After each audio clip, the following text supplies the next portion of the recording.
उस जंगल में एक बूढ़ा फकीर जो तकरीबन 60 साल का था जंगल में झोपड़ी बनाकर बहुत सालों से रहता था।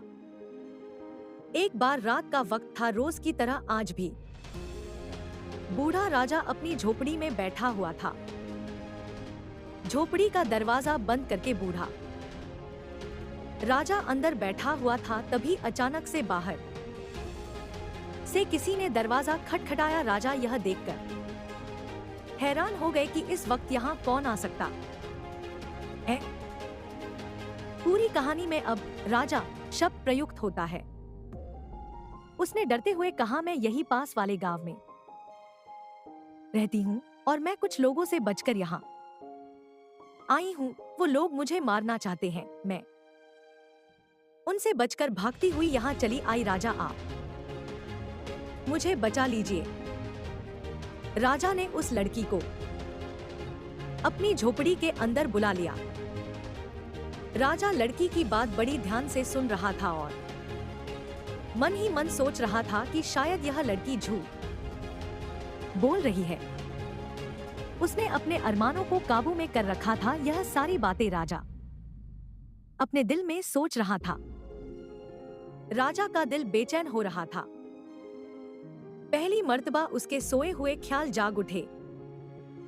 फिर वो लड़की सिसकने लगी और राजा ने पूछा, क्या हुआ? राजा बहुत डर गया था, जिसे वह लड़की समझ रहा था। राजा डरते हुए कांप रहा था और वह लड़की उसके बदन पर हाथ फेरने लगी थी। लेकिन तभी बाहर से एक खबीस तांत्रिक आया और राजा से कहा, यह लड़की मेरी गुलाम है। राजा ने कांपती हुई आवाज में पूछा कि तुम कौन हो? राजा ने लड़की की तरफ देखा और उसके ऊपर कुछ पढ़कर फूंका। राजा ने कहा, तुम अपने अंदर झांको, तुम अपनी ताकत पहचानो। राजा अपनी आंखें धीरे से बंद करता है। राजा ने कहा, यह दोनों की लड़ाई है, तुम्हें अकेले ही लड़नी होगी। फिर वह लड़की अपनी ताकत का इस्तेमाल करती है और उस जिन को खत्म कर देती है। फिर वह शर्मिंदा होकर राजा से माफी मांगती है।